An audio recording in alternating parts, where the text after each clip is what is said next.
Lo primero es que hay que ver el movimiento lógico que Hegel está diciendo. Hegel está partiendo de lo que él considera más abstracto, que es el derecho, pasa a la figura más concreta del agente moral, y luego intenta mostrar que todas estas dos figuras, la identificación del individuo como persona en el horizonte del derecho y la identificación del individuo como sujeto moral, dependen de un proceso de constitución que solo se logra, que solo se culmina en la parte final, en la eticidad, cuando el conjunto de instituciones, normas y leyes va constituyendo al ciudadano. No hay un momento en que la conciencia se enfrente a la eticidad. Es que la eticidad es el movimiento por el cual la conciencia se va formando. Ahorita, por ejemplo, en los parágrafos siguientes, Hegel va a decir, es que la primera forma del espíritu humano es la costumbre. Ya la costumbre es espíritu humano. ¿Qué quiere decir Hegel? Que aún antes de que tengas conciencia del individuo, aún antes de que tengas conciencia de ser Enrique, la sociedad, es decir, la eticidad, te va formando una forma de ser, una manera de ser, a través de la costumbre, por ejemplo. Cuando tú vas a la escuela primaria y te dan la clase de plastilina 1, pues lo que estás, todavía no eres consciente de sí, o sea, todavía no eres el individuo que reflexiona sobre sí mismo, eres una, vamos a usar el término, eres una larva de mamífero todavía, ¿es verdad? ¿Qué hace el espíritu? Empieza a introducirse en ti a través de esas prácticas elementales que son el hábito y la costumbre. En la clase de plastilina te enseñan, pues que no le puedes bajar la falda a la niña de al lado, ¿no? O sea, y tampoco puedes simplemente orinarte en el lugar donde estás.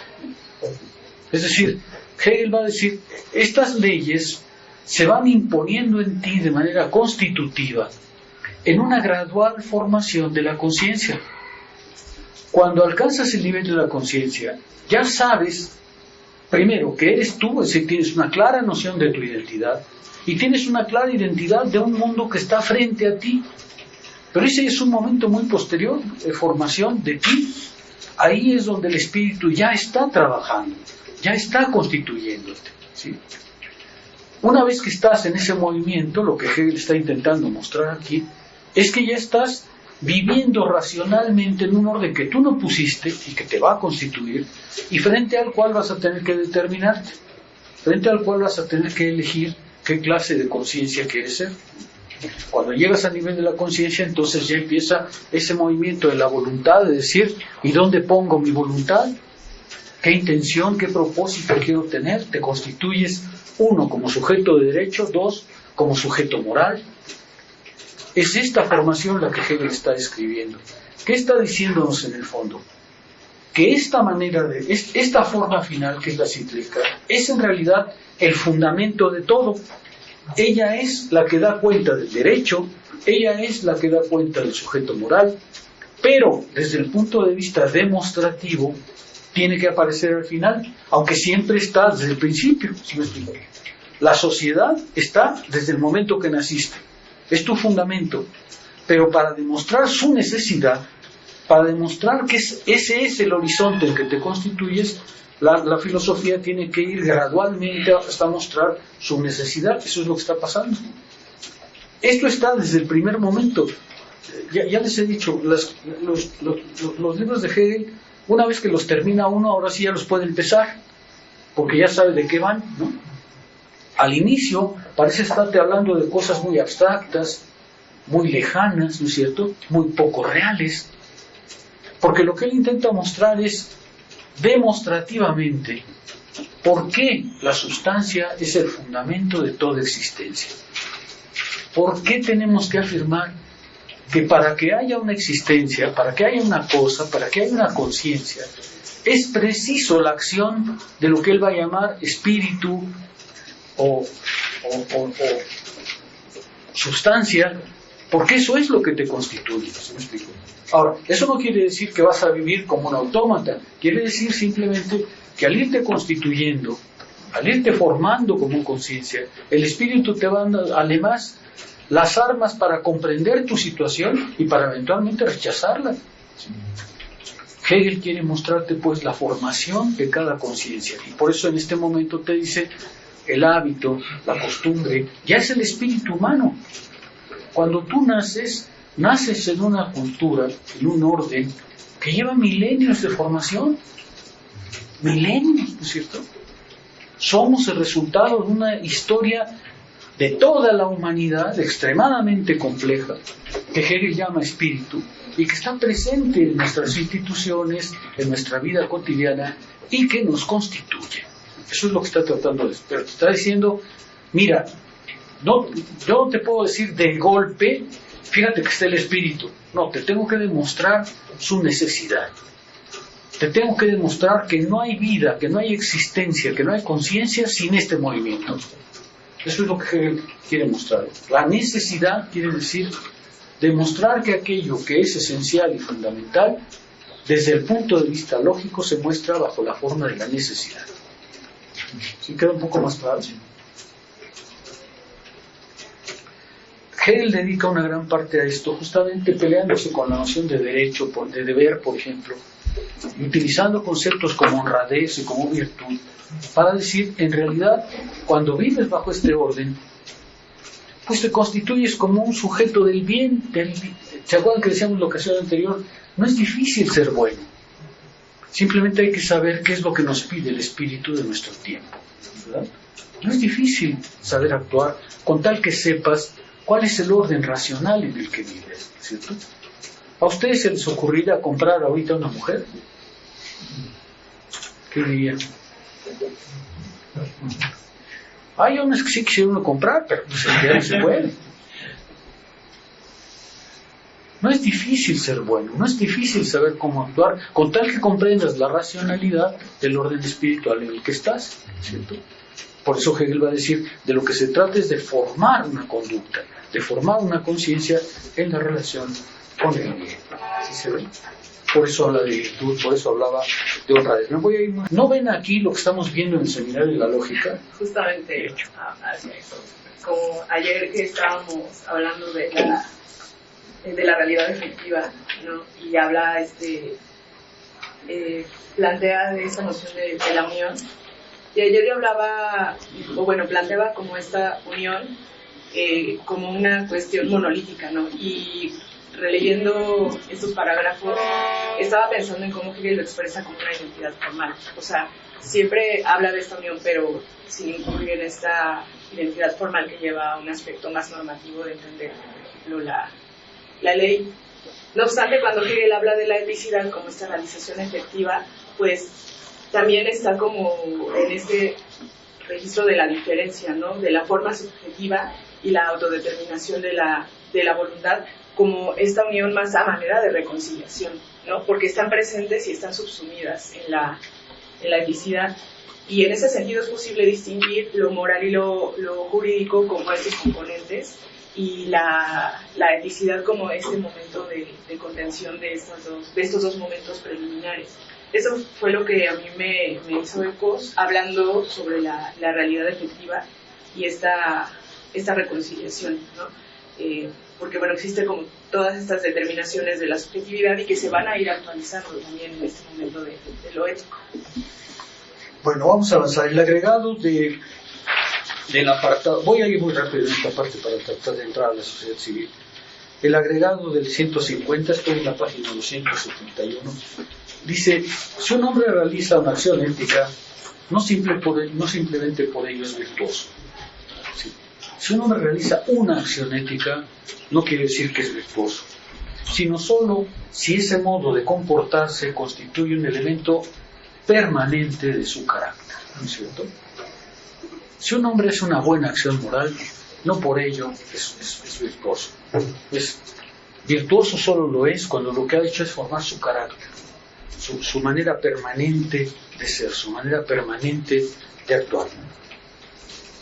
La virtud se refiere más bien al virtuosismo ético.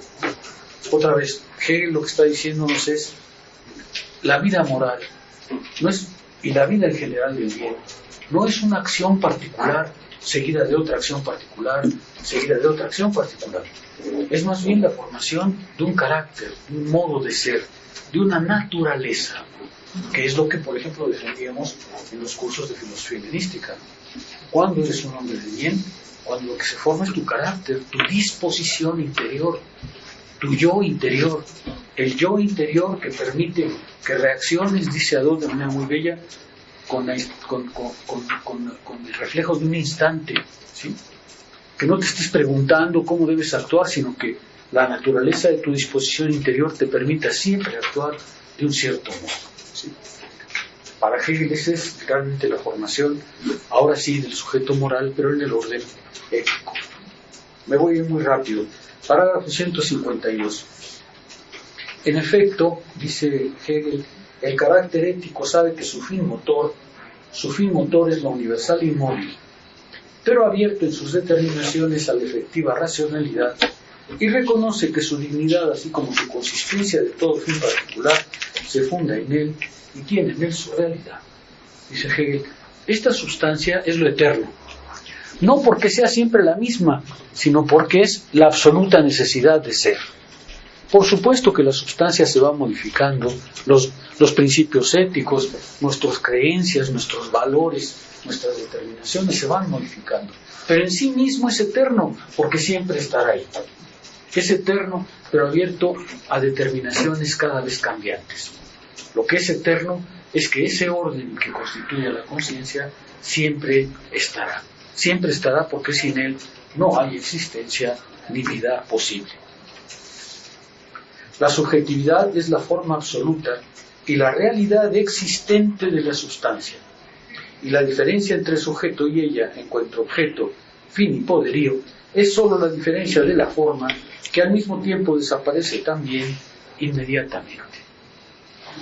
La única diferencia es justamente esa diferencia de forma entre la subjetividad y la totalidad.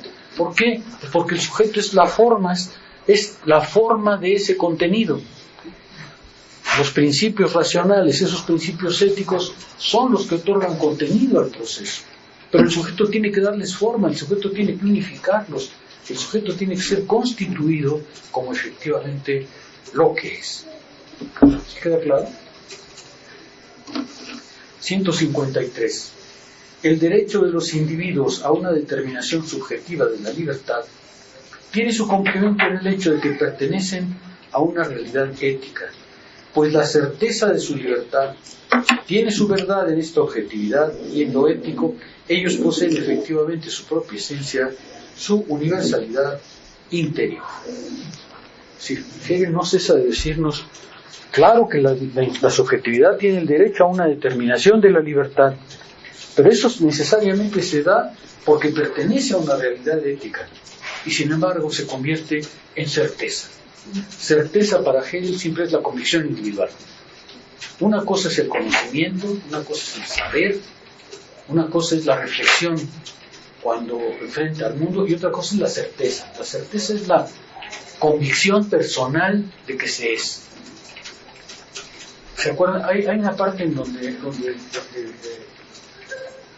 Spinoza lo dice muy claramente, ¿no? Cuando yo sé algo, tengo la certeza de saber.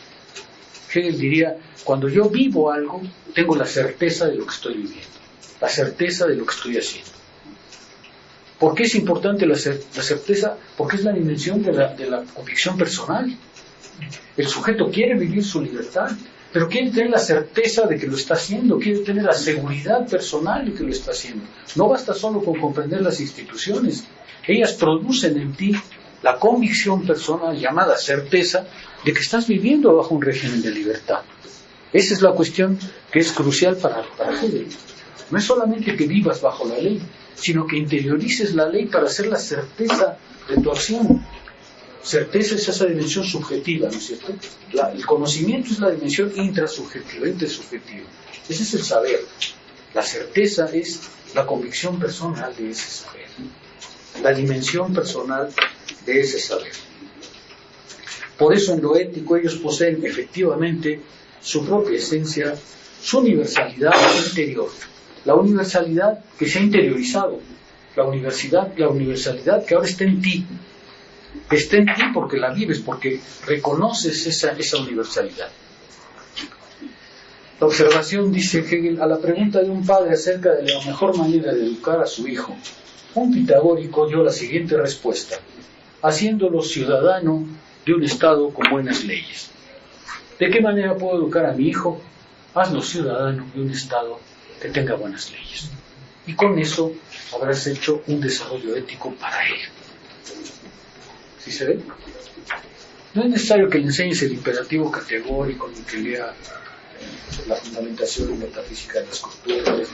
No, basta con que sea ciudadano de un buen Estado, de un Estado que tenga leyes correctas, y lo habrás formado éticamente. ¿Sí?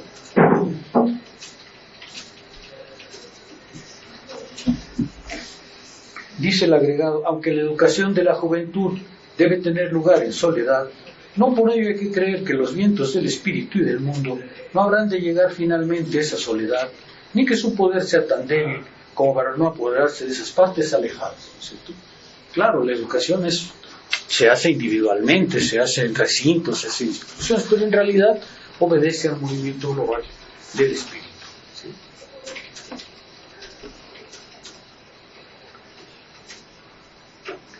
...154... el derecho de los individuos a su particularidad está también contenido en la sustancialidad ética, pues la particularidad es la manera fenoménica exterior en que existe lo ético.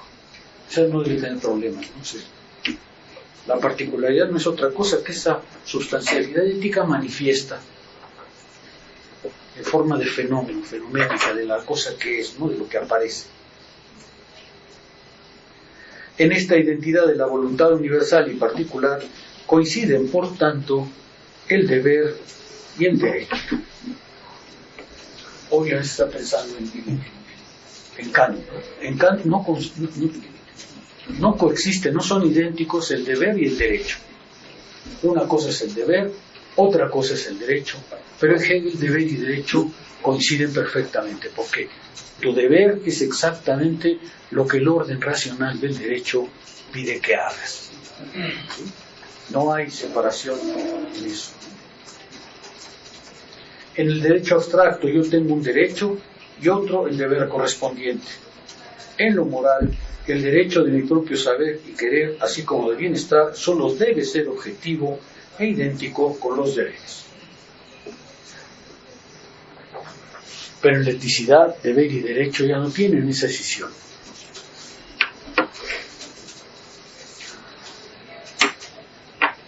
Mientras en el derecho abstracto está por un lado el derecho y por otro lado mi deber, en lo moral está el derecho de mi propio saber, pero eso solo debe ser objetivo. En la eticidad, en cambio, deber y derecho ya coinciden perfectamente. En el agregado dice algo interesante: el esclavo no puede tener deberes, solo el hombre libre puede tenerlos. Hegel defiende la idea de que el esclavo que no tiene conciencia de su libertad no es libre, no puede ser libre. La libertad requiere esa conciencia de ser libre, requiere alcanzar esa conciencia de ser libre. Pero ser libre quiere decir autoimponerse efectivamente un conjunto de deberes. Es bastante sencillo todo esto, por eso no me detengo mucho. 156. La sustancia ética, como aquello que contiene la autoconciencia existente por sí, en unión con su concepto, la sustancia ética es el espíritu real de una familia y de un pueblo. La sustancia ética es el espíritu real, el espíritu en la realidad, el espíritu en su manifestación. Y se presenta, según Hegel aquí, en la familia y en un pueblo.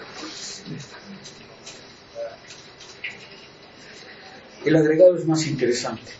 Lo ético no es abstracto como el bien, sino real en sentido fuerte. Lo ético es real en sentido fuerte. No es abstracto como el bien todavía, porque el bien se nos apareció como un fin último, pero que estaba aún separado de nosotros. El espíritu tiene realidad y sus accidentes son los individuos. Es difícil decir de manera más clara lo que Hegel ha intentado decir. El espíritu tiene realidad y sus accidentes son los individuos. Cada uno es manifestación del espíritu, cada uno concentra en sí la historia del espíritu viviente, dice Hegel, la historia del espíritu humano. Cada uno de nosotros concentra en sí todo ese desarrollo espiritual que ahora se presenta de manera individual en cada uno. Hegel está diciendo, el individuo claro que es, claro que importa, claro que tiene libertad, claro que tiene particularidad, pero el problema es que él es en realidad manifestación de una historia global de la humanidad que se presenta en él, que necesariamente se presenta en él, porque el espíritu no tiene existencia más que en nosotros, a través de nosotros, a través de nuestra acción. La sustancia no tiene ninguna otra presencia que sus accidentes, que sus modos activos. Pero esos modos activos no son independientes de la sustancia, sino son productos de ella. Respecto a lo ético, solo hay por tanto dos puntos de vista posibles. O se parte de la substancialidad, o se precede de modo agnostítico, elevándose de la particularidad como fundamento. ¿Qué elige Hegel? No hay más que dos puntos de vista posibles, dice él. O se parte de la sustancia, o se parte del átomo. ¿Qué diría Hegel? No hay más que dos puntos de vista. Y lo que Hegel ha intentado es demostrarles que racionalmente hay que partir de la sustancia. Porque la sustancia es lo infinito, lo eterno, lo permanente, lo que se mueve en sí mismo por un movimiento propio. Y que el individuo, con toda la importancia que le hemos dado, es necesariamente un modo de ese proceso. Para Hegel eso es lo racional. ¿Sí? 157 tiene ya el interés de que anuncia lo que va a pasar en el siguiente apartado. Decíamos ayer en la clase del seminario de la lógica, Hegel siempre que va a iniciar un nuevo apartado lo presenta globalmente, ¿no? Nos dice, abusados, esto es lo que va a pasar, ¿no? Y 156 eso es lo que hace, anuncia cuál va a ser el desarrollo de la eticidad. El concepto de esta idea solo es espíritu, lo real y lo que se sabe así, si es la objetivación de sí mismo, el movimiento a través de la forma de sus momentos. O sea, no basta hablar de la sustancia, hay que hablar de su despliegue, hay que hablar de su desarrollo, hay que hablar de su manifestación. Es objetivación de sí mismo, movimiento a través de la forma de sus momentos. Otra vez, ¿no es eso lo que estábamos discutiendo anoche? Decíamos en la ocasión anterior, hemos alcanzado un punto de vista distinto a todo lo anterior. En los momentos anteriores, cuando teníamos el derecho y cuando teníamos la moralidad, necesitábamos encontrar algo superior a ellos, que les diera sentido. Necesitamos encontrar su fundamento, porque resulta que el derecho no se sostiene por sí mismo. ¿Por qué? Pues porque enfrenta la injusticia, porque la injusticia tiende a mostrar que el derecho no puede ser autosubsistente. Pasamos a la moralidad. La moralidad es un momento muy importante, pero tampoco es autosubsistente, porque el individuo para elegir necesita el bien. El individuo no puede decidir de su acción solamente por sus pistolas, necesita otra cosa. Es decir, en los momentos anteriores siempre necesitábamos un orden superior para poder darle sentido a la acción de ese momento particular. El derecho tenía que pasar a la moralidad tenía que pasar a otra parte, porque no eran momentos autosubsistentes. Ahora que llegamos a la sustancia, a la eticidad, ahora que llegamos a la totalidad, ya no hay otro, ya no hay para dónde ir. La sustancia es el fundamento de todo. ¿Qué es lo que tiene que pasar ahora? Que esa sustancia se manifieste, se determine, se despliegue, ¿sí? Ya sabemos que la sustancia, el espíritu activo, es aquello que sostiene todos los momentos anteriores.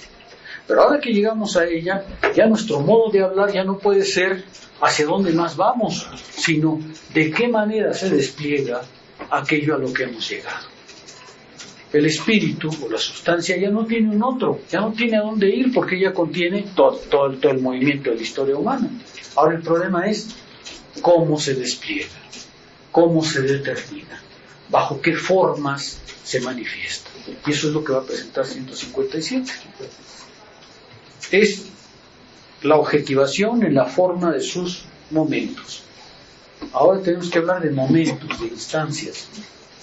Ya estamos en la totalidad, ya estamos en la cíclica, ya no hay otra cosa a donde ir porque ella cubre toda la acción humana, toda la acción pensada, toda la acción vivida. Ahora el problema es cómo se determina. cuáles son sus instancias de manifestación, cómo se expresa. Y es lo que Hegel va a mostrar en adelante. A. El espíritu ético inmediato o natural. La familia. Esta sustancialidad pasa a la pérdida de su unidad, a la duplicidad y al punto de vista relativo, y es así de sociedad civil. Detengámonos en A. Espíritu ético inmediato o natural. La familia. ¿Qué es la familia? Una manifestación de la sustancia, una manifestación del orden espiritual que se ha alcanzado a través de la humanidad. Es un momento que Hegel llama inmediato, porque es un momento todavía sin reflexión. Aquí la sustancia se presenta, pero se presenta bajo su forma inmediata, bajo su forma, vamos a llamarlo así, formal. Uno es miembro de una familia simplemente por el hecho de que nace y tiene que ser aculturado a partir de ese movimiento.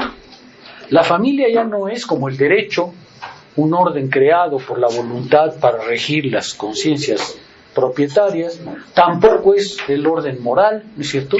Es algo a la vez más elemental y más inmediato, pero fundamental, porque es ahí donde los seres humanos empiezan a desplegarse. Ahora, atención, se ha acusado mucho a Hegel de que su adhesión a la familia burguesa pues hace ver que su filosofía del derecho pues, está muy envejecida. Y es cierto, ¿no es verdad? Es cierto. En la época de Hegel, en 1831, pues no se tiene conciencia de las formas que podía adoptar la familia, ni modo que Hegel supiera que hoy estamos aprobando el matrimonio entre sexos iguales. Claro que hay un orden que va cambiando. Y Hegel, por supuesto, no tiene esa dimensión. En 1831, la antropología tampoco existe todavía. Está en ciernes. Así que Hegel no se puede haber enterado de que la familia india es totalmente distinta, de que la familia matriarcal en África es totalmente distinta, de que ha habido formas de comunidad que no son la familia burguesa. Lo que quiere es prevenirlo, ¿no? Reprocharle a Hegel que adopte la familia burguesa es como reprocharle que hablara en alemán. ¿Y qué querían que hiciera? Pues ni modo de abandonar, ni modo de adivinar el conocimiento antropológico que nos ha dicho que la unidad familiar, o sea, la unidad donde se desarrolla el individuo puede ser muy cambiante, ¿no? Hegel no se enteró, por ejemplo, de esas familias en la India formadas solo de mujeres. La gran casa de mujeres que ¿sí conocen esa organización familiar? Son comunidades de mujeres que utilizan a los hombres solo para embarazarse y luego los mandan al diablo, ¿no? Más o menos como ahora, pero desde el principio, ¿no? Hegel no se enteró, por supuesto. Él conoce, por supuesto, la familia occidental, pero la familia griega o la familia romana pues no se diferencia mucho de la familia de la modernidad, ¿no es cierto?, en Occidente. Obviamente una visión antropológica le hubiera hecho ver que hay otras formas de familia, que hay otras formas espirituales en las cuales el individuo nace y empieza su desarrollo, ¿sí?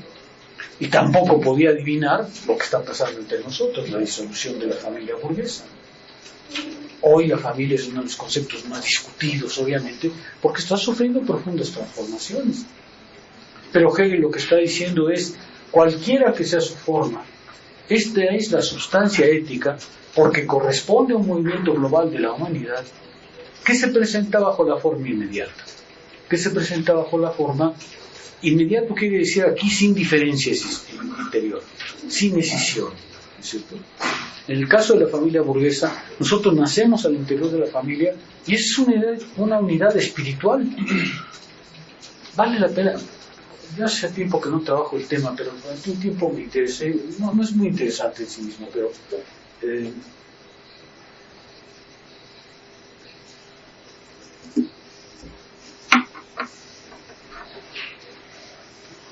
quizá puede decirse, es el horizonte de la sustancia, porque obedece al movimiento del espíritu universal, pero es el horizonte en donde todavía no hay una diferenciación entre sus miembros.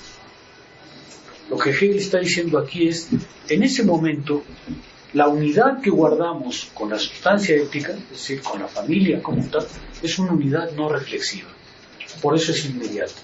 Y por eso todavía tiene un carácter formal. Ahora es más difícil decirlo, ¿no? Porque hemos visto muchos casos de niños abandonados, pero lo normal es, bueno, lo normal, lo usual y lo que constituye al sujeto es que el niño nace en una familia y ahí pues, recibe un lazo de sanguinidad, ¿no es cierto? O por lo menos de afecto, de tal manera que ahí se empieza a constituir como conciencia. Es su primer encuentro con lo ético, su primer encuentro con la substancia, su primer encuentro con el espíritu del mundo. Luego irá a la escuela, pero por ahora lo importante es que en la familia encuentra su primer encuentro con la universalidad. Ahí aprende los primeros valores, ¿no es cierto? Ahí aprende, por ejemplo, a quién debe amar, a quién debe odiar, quién es su cercano, quién es su adversario, cuáles son los valores elementales que va a seguir en la vida. Esa es la primera parte, ¿no? Y por eso dice Hegel, es espíritu inmediato o natural. Natural, por supuesto natural, no quiere decir que viene de la naturaleza. Natural es porque es la primera forma del espíritu en el desarrollo de la conciencia del sujeto. Es ya un orden ético, no es un orden inmediato, es un orden que está ya teñido por la universalidad. Hegel sabe, por supuesto, cómo era el matrimonio, cómo era la familia griega, cómo era la familia romana. ¿Ya ha habido cambios desde ahí para acá? ¿Qué dirían? Por ejemplo, a ver, hablemos un poco de eso. ¿Cómo qué cambios? A ver, no nomás digan, sí, ¿cómo qué cambios? Pues ha habido una mayor variedad, ¿no? Con respecto a los objetivos que las mujeres persiguen, también su propio valor dentro de la relación ha cambiado, pero en esencia me parece que es prácticamente la misma, ¿no? O sea, en función de que es... ¿Cómo vivía una mujer griega? A ver, para que no andemos más así. ¿Cómo vivía una mujer griega? Subyugada, ¿no, doctor? O sea, no se le daba ni el carácter de ser humano en muchos casos. No. Subyugada, sí. Así nomás, subyugada. O sea, ¿los griegos no pensaban que las mujeres eran seres humanos? En propiedad, ¿no? Por favor. ¿Cómo vivían? Sí, pero tenían un estatus más bajo, ¿no? En comparación de los hombres, ¿no? Por ejemplo, cuando Aristóteles habla sobre la diferencia de las almas, la mujer y los niños están un grado abajo de los hombres y por tanto no tienen acceso a ciertos derechos que hoy podríamos considerar, ¿no? Como parte de su esencia de ser humano. Sí la reconocen como ser humano, pero en un grado menor. Pero ¿cómo está? Eso es cierto, y ya ven que Aristóteles, igual que Hegel, pues, repite lo que ve, ¿no? Tampoco es que puedan adivinar, ¿no? ¿Y cómo vivían las mujeres griegas? Estaban excluidas, ¿no? Desde lo público y estaban marginadas en el ámbito privado. Entonces, me imagino que las mujeres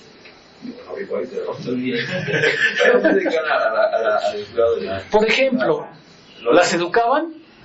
No. Sí, tenían una clase de educación. ¿Aprendían a leer y escribir? ¿Tenían derecho a herencia? ¿Tenían derecho a fortuna propia?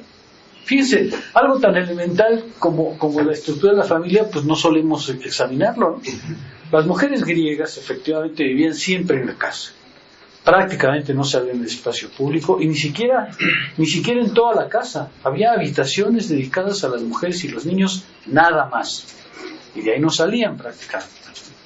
Se la pasaban tejiendo, sí las educaban, no a todas, pero sí las educaban. Normalmente una gran cantidad de ellas sabía leer y escribir.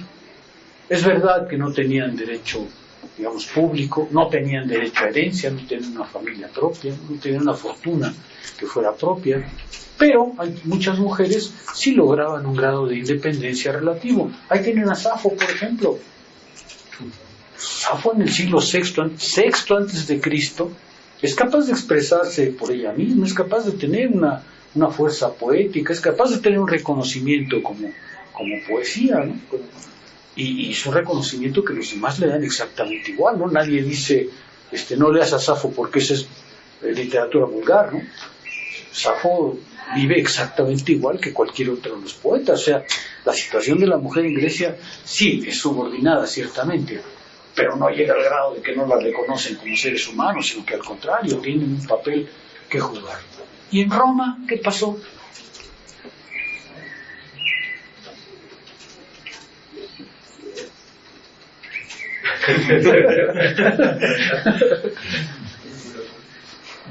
A ver, tienen que leer más historia. Tienen que leer más historia. En Roma la mujer tenía un papel todavía subordinado, pero mucho mayor libertad que las griegas. En Roma la mujer tiene derecho a herencia. Cuando muere su marido, ella recibe toda la fortuna familiar, se convierte en una matrona, a veces muy poderosa. Muchas mujeres romanas saben leer y escribir, digamos, tienen una vida mucho más regular. A lo largo sobre todo del periodo imperial, las mujeres fueron cobrando cada vez más importancia particular, ¿no? De hecho, muchas de ellas son matronas doctas, son mujeres muy doctas, son mujeres independientes, que además tienen fortuna propia, que deciden de su propia fortuna. Se pueden divorciar, entonces el divorcio ya es una institución romana. A veces son forzadas a divorciarse, pero ellas también pueden iniciar el proceso de divorcio. Entonces ya la mujer en Roma ciertamente no tiene el papel público que tiene el hombre, pero ya es un papel mucho más relevante, mucho más independiente. De hecho, como les comentaba alguna vez, las mujeres romanas eran tan ricas que la iglesia cristiana se fue como un buitre sobre ellas. La iglesia cristiana lo que hacía era que cada vez que había una viuda romana adinerada, pues se le echaban encima, la volvían cristiana, y luego, como no tenía a quien dejarle nada, pues se lo dejaba a la iglesia. Entonces la iglesia se enriqueció a través de ese movimiento. Y todavía sigue, ¿eh? Cuando una mujer queda viuda, yo no sé cómo le hace la iglesia cristiana, pero cuando una mujer queda viuda, le caen, literal, ¿no? Le cae gente de la iglesia para decir, oye, pues estás muy solita, vente con nosotros, no sé qué. Y sirve de que hay nos firmas, ¿no? Un pagaré. No, la mujer romana tiene una independencia mucho mayor, tiene una independencia mucho más grande. Independencia que luego va a perder en gran medida en el orden medieval, ¿es verdad? Otra vez en el orden medieval, pero ahí en el orden medieval ya da igual si eres siervo o sierva. O sea, en realidad el papel de unos y otros es prácticamente el mismo, salvo que la división del trabajo no es la misma. ¿Verdad? El propio Foucault, ¿no, doctor? Me parece que en el desorden de las familias anuncia que más bien los siervos podían, o analiza más bien que los siervos podían, o sea, ni siquiera tenían que casarse. O sea, si de repente una sierva tenía un problema, podía simplemente irse de la casa y juntarse con otro siervo, ¿no? Realmente no a veces no tanto, a veces no tanto, porque el señor feudal sí tiene interés en la fortuna de la sierva. Por ejemplo, tenía interés que instituyó la pernada, ¿no? Sí, o sea, que la primera noche de la mujer casada era con el noble, ¿no? Porque a él sí le importa la reproducción de siervos, ¿verdad? Si un siervo huye, le preocupa, pero si una sierva huye, le preocupa mucho más. Pero evidentemente el papel de la mujer ahí pues se ve otra vez reducido. Hasta que llegamos a la modernidad, en donde ya la mujer gradualmente va a tener un papel más relevante. En fin, todo esto para decir, siempre hay una sustancia elemental, digamos, fundamental, básica, de la epicidad, que es la familia. Llámenla como quieran, la familia griega, la familia romana, la familia medieval o la familia de la modernidad. ¿Que ha cambiado su forma? Sí, pero de todas maneras hay un horizonte en el que el pequeño, el joven, la joven generación va a recibir gradualmente una educación, un hábito, una costumbre. ¿Sí se ve?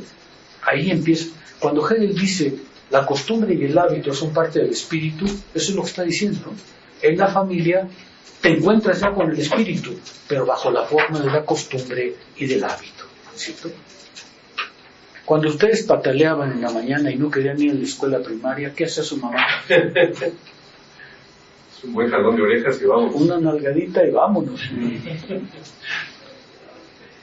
¿Era espiritual tal nalgadita? Sí. Sí, claro que sí. Era llevarlos al espíritu, ¿no es cierto? La nalgada también es espiritual, señores. A veces los niños requieren una nalgada que es parte del espíritu, porque es la formación en la costumbre y en el hábito. Todavía no eres consciente de sí, todavía no eres consciente de ti, pero ya se forma en ti una voluntad, una acción, un sujeto a través de la costumbre y el hábito. Por eso la familia juega el papel fundamental, ¿sí?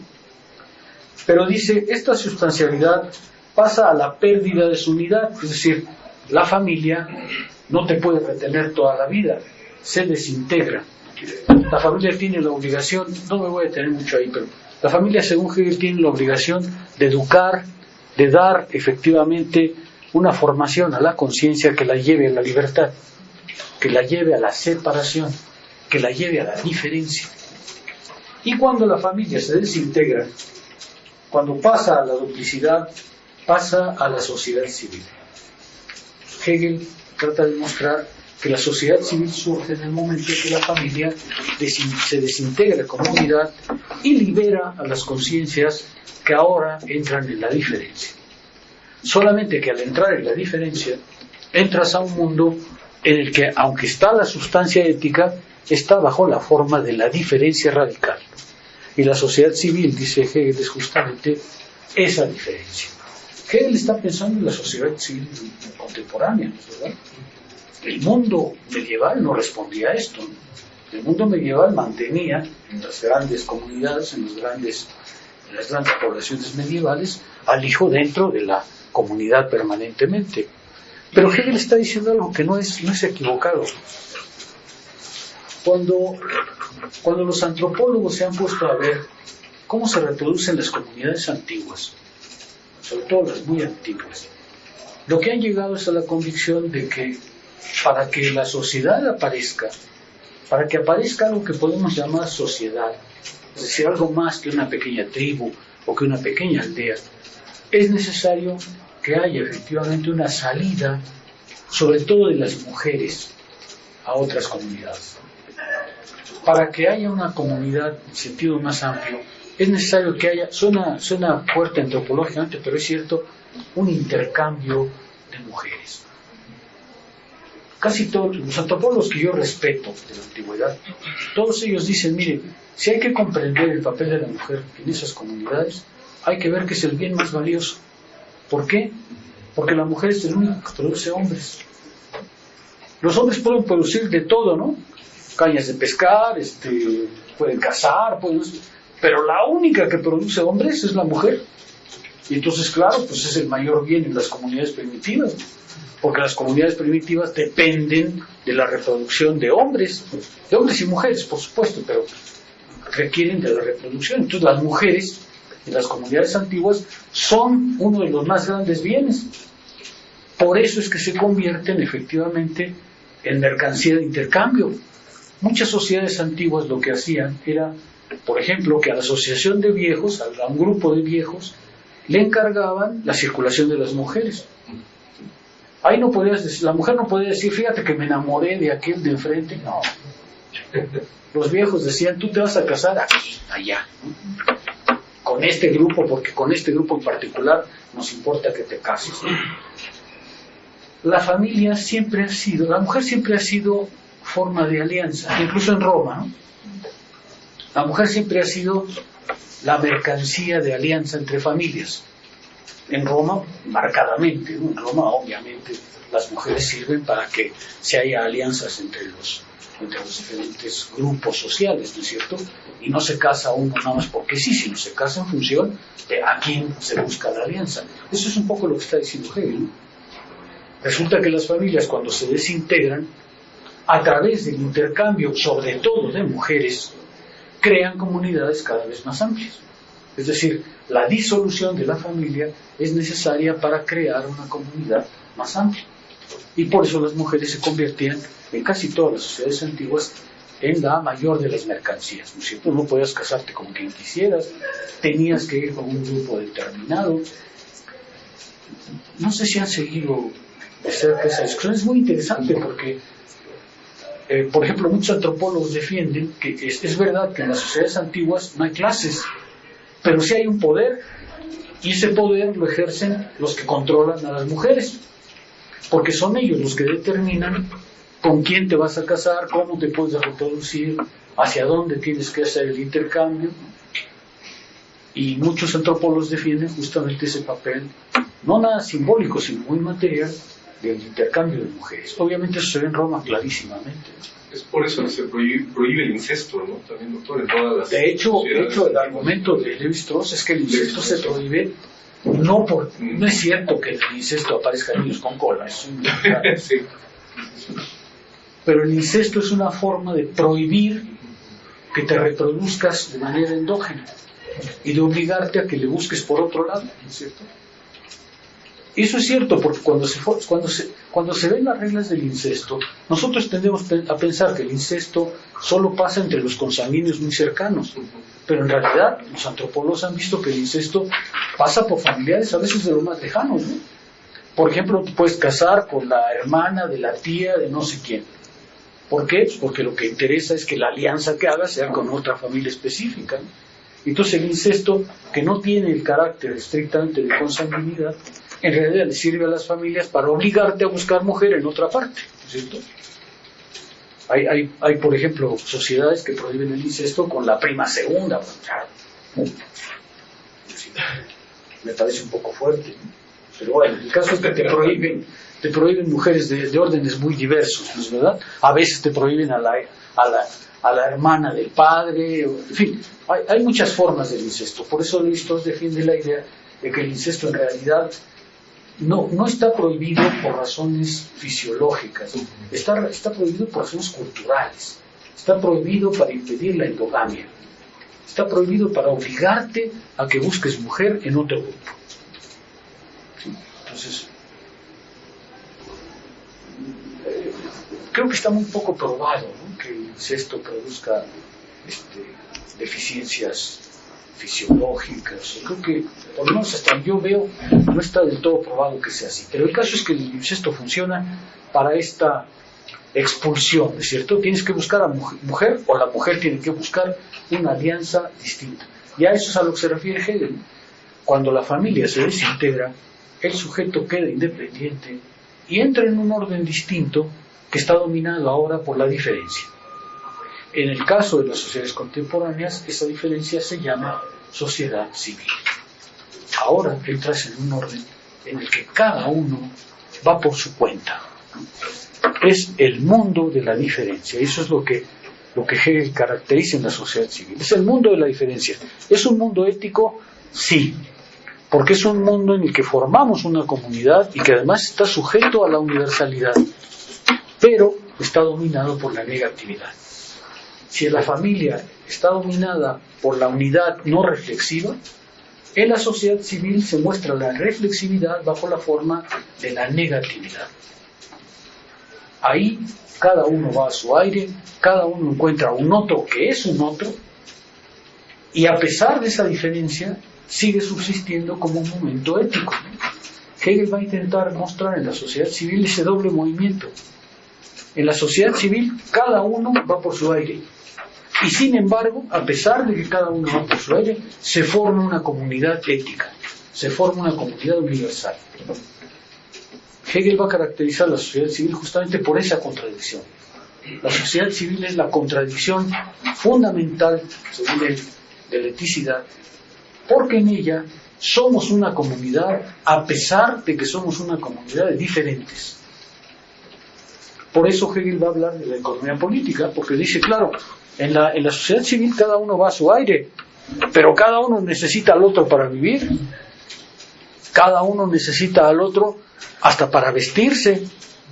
Entonces, a pesar de que es el mundo de la diferencia, esa diferencia tiene que producir inevitablemente una forma ética, una forma sustancial.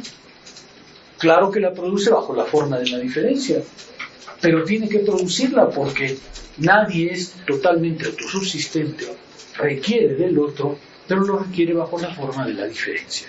¿Se ve? Hegel, en este sentido, lo que él hace es, digamos, interesante, porque dice, la sociedad civil moderna es a la vez una comunidad ética, es decir, forma inevitablemente un horizonte de la eticidad, pero bajo la forma de la oposición, bajo la forma de la contradicción. Todos nos necesitamos de todos, pero lo hacemos bajo la forma del interés particular. Y eso es lo que va a dominar al individuo y la sociedad civil. Va a buscar su propio fin, ciertamente, pero ese fin que él persigue es irrealizable sin los demás. Y en esa contradicción, por eso Hegel define la sociedad civil como profundamente contradictoria, en esa contradicción es que se forma la sociedad civil contemporánea. Es el lugar en que todos nos necesitamos de todos y sin embargo todos somos diferentes y nos reconocemos diferentes, con intereses diferentes, con impulsos diferentes de todos los demás. Y eso es la contradicción que según Hegel domina en la sociedad civil. Por eso la sociedad civil se va a llenar de contradicciones, a pesar de que nos necesitamos unos a otros. A pesar de eso, vemos el mundo como separado de nosotros mismos.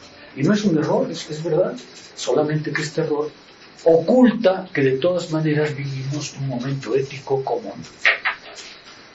¿Se revela ese momento ético común? Sí, por ejemplo, ahorita, ¿no? Ahorita nos damos cuenta que somos una nación, que la decisión que tomemos personal no es personal, es una decisión que toca a todos y que va a tocar el destino de todos, ¿no es cierto? Normalmente no vemos esas cosas, normalmente vemos el mundo desde mi perspectiva. Y el sujeto de la sociedad civil así la va a ver, va a perseguir su fin, su propósito, su bienestar. Pero hay momentos en los que aparece la inevitabilidad del horizonte común. Aparece, por ejemplo, en momentos como este, ¿no? Cuando nos damos cuenta que a pesar de que somos una suma de particulares, vivimos una vida común y nos compromete una vida común. Hay otras formas más triviales, ¿no? Como los partidos de fútbol. Pero ahí nos damos cuenta que a pesar de que la sociedad civil es un horizonte de la diferencia, esa diferencia no anula la necesidad de la vida en común, aunque la oculta, aunque la dificulta. ¿Sí se ve? Eso es lo que Hegel va a presentar, una sociedad civil contradictoria, porque a la vez es el horizonte de la diferencia, de la particularidad, pero que no puede evitar la totalidad. Y así Hegel va a definir la sociedad civil en función del intercambio mercantil, del intercambio de bienes, del intercambio de servicios, porque dice, pues claro, ahí cada uno persigue su fin, pero como no puede perseguirlo sin el otro, pues inevitablemente crean una comunidad. Pero una comunidad desgarrada, ¿no? Una comunidad que se desgarra. ¿Por qué? Pues porque cada uno va por su lado, ¿no? Porque cada uno va por su aire. Sí se ve la contradicción que Hegel va a dibujar en la sociedad civil. Por eso le va a dar tanta importancia a la necesidad, al intercambio, al valor. Y por eso lee economía política, porque dice, la economía política es la ciencia que nos hace ver de qué manera, a pesar de la diferencia, pues formamos una totalidad. Cuando entramos en relación con otro para intercambiar, y todos debemos intercambiar porque todos somos dependientes de todo, pues creamos una comunidad irreflexiva todavía, pero es una comunidad. Y son las contradicciones de esta comunidad las que van a llevar a lo ético, ¿sí? ¿Por qué? Justamente porque en la sociedad civil, como cada uno ve por su lado, pues tiende a desechar a los que no logran estar aquí, ¿no es verdad? Se crea la pobreza, se crea la plebe, se crean las formas de marginación, y Hegel cree que eso es justamente lo que hay que hacer, evitar. El Estado, ahora sí el Estado en su forma ética, debe intentar resolver las contradicciones que son inevitables en la sociedad civil para Hegel. La sociedad civil es la contradicción, es el horizonte de la diferencia. Ahí hay oposiciones, diversidad, antagonismo. Pero Hegel cree, esa es su convicción profunda política, que un Estado bien organizado debe ser capaz de resolver esas contradicciones. ¿Se queda un poco más claro? Le quería preguntar, no sé si esté bien o se esté extrapolando, pero Hegel también, cuando está planteando estas distintas esferas dentro del Estado, lo está pensando también en cuanto a la distribución del poder que lleva cada esfera, porque, por ejemplo, el tránsito de la familia a la sociedad civil nos revela que la distribución del poder, de cómo es ejercido, es distinta, ¿no? En la familia parece incluso ser un tanto arbitrario, ¿no? En cuanto a que recae al padre de familia, digamos, en una sociedad tradicional, ¿no? Pero cuando pasamos a la sociedad civil, la distribución del poder cambia o sufre una estructuración distinta. ¿También lo hace en este sentido Hegel? Sí. Hegel quiere separar, esa es una de las características de su pensamiento. Hegel quiere separar el orden económico de la sociedad civil, el poder económico de la sociedad civil, del poder político. Para él, este es un rasgo muy propio de él. Él piensa que el poder político es el poder que puede resolver las contradicciones del poder económico. Pero el Estado, dice él, no debe tratar de resolver esas contradicciones. Esas contradicciones las tiene que resolver la sociedad civil en su interior. Por ejemplo, a ver, te lo digo rápidamente. Cuando Hegel se da cuenta que uno de los problemas de la sociedad civil moderna es la existencia de la plebe, es decir, de un montón de gente sin trabajo, sin vida económica propia, sin lugar, Hegel incluso dice sin libertad, ¿no? Porque para Hegel todo el problema es la libertad. Entonces, cuando Hegel se da cuenta que hay una masa de población empobrecida, sin lugar, sin honor, sin dignidad, él dice, ahora hay que crear dentro de la sociedad civil los mecanismos para resolverlo. Y por eso propone, por ejemplo, la corporación. Por eso propone que dentro de la sociedad civil se creen las condiciones para que ella resuelva sus propias contradicciones. Pero no quiere meter al horizonte político. El poder político, para él, tiene que ser un poder neutral, tiene que ser un poder universal que vea por el bien de todos y que no se ocupe de lo económico, porque si se ocupa de lo económico va a acabar teñido de los intereses económicos. Entonces, ¿qué él quiere hacer? Y por eso su exigencia de que haya una clase que llama universal, es la clase de los funcionarios del Estado, que no tienen un papel económico, solo tienen el papel de conservar las instituciones de la libertad. Y quiere separar, y tiene razón, porque el problema, va a decir Marx, el problema es que el poder político es inseparable en las sociedades contemporáneas del poder económico, ¿no? Si el Estado no es más que el representante institucional del capital. Hegel diría, yo no quiero eso, porque si el Estado está cargado hacia el interés de una clase o de un grupo, pues ya entonces ya no ve por los fines universales.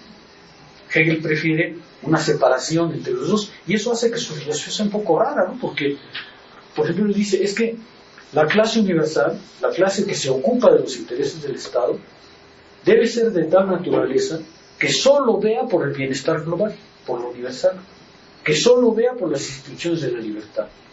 Ilusorio, sí, pero él pensaba que era la única manera de que el poder político no estuviese teñido o vinculado con el poder económico.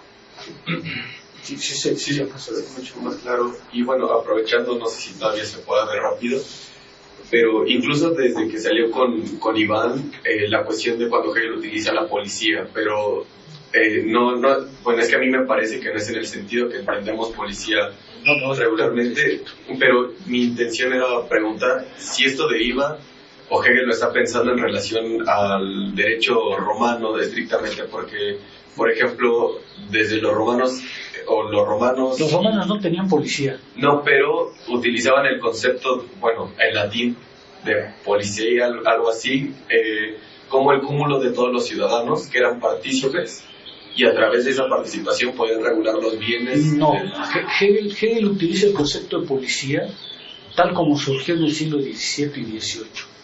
La policía en Hegel es como hay un artículo muy bonito que cito en uno de mis trabajos de Fars, que dice, mire, la policía en el siglo XVII nació bajo una idea metafísica totalmente ilusoria. La policía es el regulador de la vida, de toda la vida. ¿Qué hace la policía según el siglo XVII y XVIII y según Hegel? Hegel incluso lo dice. La policía se debe ocupar de todo el régimen de la vida en la sociedad civil. Por ejemplo, eres un vago, ¿no? Sí. Tu familia no te quiere. Entonces la policía te tiene que agarrar y decir, mire, a este me lo manda a trabajar, me lo educa y a trabajar, ¿no? Hay muchas prostitutas en la calle, entonces la policía va y limpia las calles de prostitutas. Acaba de subir la renta en la colonia Condesa, va la policía y baja las rentas. No hay iluminación en Ecatepec, pues la policía va y pone la iluminación. iluminación. ¿Qué hace la policía? Pues ordena todo, ordena hasta qué cachucha debes utilizar. Si no tiene trabajo, te consigue. Si no tiene trabajo, te consigue. Si eres un vago, te corrige. Si por el contrario es un lujurioso, te reordena. Si la familia protesta contra ti, te encierra. Incluso, O sea, la policía en realidad es el orden común. Se tiene que ocupar de limpiar las calles, de a quién se entierra, quién usa. Fíjate, se ocupa, según la policía del siglo XVII, hasta si tienes derecho de ponerte una casaca militar. Y si te pones una casaca militar, que solo te pongan las condecoraciones que te tocan. O sea, la policía es como el orden global, ¿no? Hay una gran estación de policía que se ocupa de todo. De los vagos, de la limpieza de la calle, de las prostitutas, de los muchachos desordenados. Incluso recuerdo, doctor, que en Vigilar y Castigar el propio Foucault dice, ¿no? Incluso si había escasez de granos, la policía se encargaba del racionamiento. Sí, por ejemplo, escasea la carne, la policía tiene que corregir la situación. La carne sube, como hoy, sube el huevo, pues la policía interviene y baja el precio. Suben las rentas, la policía interviene y baja las rentas. Eso es lo que hace la policía. Es un concepto totalmente distinto a lo que hoy entendemos por policía, ¿no? No es el muelas, como le decimos nosotros, ¿no? Sino es el agente del orden. ¿Sí? Eso no existe tampoco en Roma. ¿Cómo se llama el artículo? El desorden de las familias. Es un libro. Pero me parece que no está traducido. No está traducido. Yo solo lo encontré en francés. Sí, pero bueno, igual. El que hace el artículo es un libro que se llama El desorden de las familias. El desorden de familias. Y entonces, ahí es donde ellos son muy simpáticos, porque lo que dicen es, a ver, ¿cómo se corrige a la familia burguesa? Pues justamente la familia, la policía. Entonces, ¿qué es lo que ellos examinan? Ellos examinan lo que los franceses llamaban mucho tiempo las letras de cachet. Es decir, por ejemplo, tienes un hijo que no quiere estudiar, que es un vago, que se dedica a antro todos los días. ¿Qué hace la familia burguesa? Le escribe al rey. Le escribe al rey y le dice, oiga, tengo un hijo que es un vago, que no quiere, no sé qué. Y el rey te responde y corrige a tu hijo. Eso es lo que hace la policía. En la primera instancia es que le escribe. Si eres un noble, le escribes al rey. Si no eres un noble, le escribes al policía de la esquina. Y la municipalidad empieza a vigilar. Si es efectivamente un desordenado y un vago, lo encierran. Por eso se llama el libro El desorden de las familias, porque es el momento, dicen ellos, en que el Estado empieza a tomar el control de toda tu vida. En el mundo medieval, el señor feudal no se interesa en absoluto cómo son tus hijos, en absoluto. En cambio, en este momento, el orden civil se empieza a ocupar de qué pasa al interior de tu familia. Ya empieza a entrar en tu vida cotidiana. Y una de las formas es esa. Entonces, por ejemplo, hay una señora que le escribe, mi marido se emborracha todos los días, me está engañando, me obliga a trabajar, no sé qué, y le escriben al rey, ¿no? Majestad, fíjese que tengo un marido que no sé qué, que yo soy una pobre viuda, ¿qué hace el rey? Encierra al fulano, directamente, lo agarra y para adentro, ahí lo corrige. Es decir, el Estado empieza a intervenir en la vida cotidiana. Eso es lo que describe ese libro. Aquí, en paréntesis, así fue como cayó Sade en prisión. Porque Sade pues tenía una fama de aquellas, ¿no? Entonces, por ejemplo, la policía ya conocía a Sade. Entonces, cuando la policía sabía que Sade iba a viajar, escribía a los burdeles de la ciudad donde iba, directamente, diciéndoles, muchachas, abusadas, porque va tengan mucho cuidado, porque ahí les duele el Marqués de Sade, se va de vacaciones aquí abusadas, ¿no? Sade, nunca leído la biografía de Sade, es maravilloso, es una cosa muy francesa, ¿no? Sade estaba casado y su mujer lo quería mucho, pero era un vago, ¿no? Su suegra, en cambio, lo odiaba, y lo odiaba a fondo. Cuando Sade empieza con el desorden, la mujer no hace nada, pero la suegra lo acusa. Manda una carta al rey y le dice, mi yerno, y encierran a Sade. Sade se va a la cárcel por una letra de cárcel. ¿Por qué? Pues porque en ese momento el Estado empieza a corregir el desorden de las familias, empieza a intervenir en la vida cotidiana y corrige a los como estos. ¿Se acuerdan? Dice el mito, porque es un mito, que Sade estaba encerrado el 14 de julio de 1789 en la Bastilla. Aparentemente no estaba en ese día, pero estaba dos semanas antes. Entonces dice el mito que Sade desde la ventana en la Bastilla está diciendo, órale, éntrenle, acaben con esto, ¿no? Tomen la Bastilla. Después se convierte en el ciudadano Sade, porque cuando sale de la prisión se une a la revolución y se hace un personaje público muy importante, ¿no? Haz de cuenta el delegado del Álvaro Obregón, pues eso Sade, más o menos. Luego al final de la vida lo vuelven a encerrar. Cuando lo encierran, bueno, Sade se dice que le gustaba mucho el teatro. Entonces durante mucho tiempo encerrado, hacía obras, producía, escribía y montaba obras de teatro en la prisión. No era una prisión, era un loquero, ¿no? Entre loqueros. Luego le retiran eso y eso es una de las causas de su muerte, porque él tenía una profunda depresión. Es una historia absolutamente maravillosa, digna de Francia. O sea, si pueden leer una biografía de Sade, no duden en hacerlo porque es interesantísima. Es verdaderamente toda su época concentrada en él. Es toda su época en una sola persona. Por eso cayó Sade en la prisión, porque su suegra le escribió al rey diciendo, mi yerno es un pervertido. Y para adentro. Nos vemos.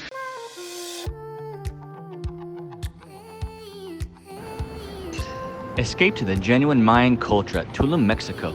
Casa Bix Abil was inspired by ancient Mayans' way of life, originated in the 12th century. The name Bixabil means, how is your path in life? Those are the words used by Mayans people to say, today in modern culture, hello. The meaning of our place is invite you to reflect your path in life by experiencing the unique Mayan stay. Live in a Bix Abil community. Feel at home. Our place offers you the opportunity to connect to other people by Mayans experience. Perfect to families and friends for travel. Kids welcome and friends groups until 6 persons by room.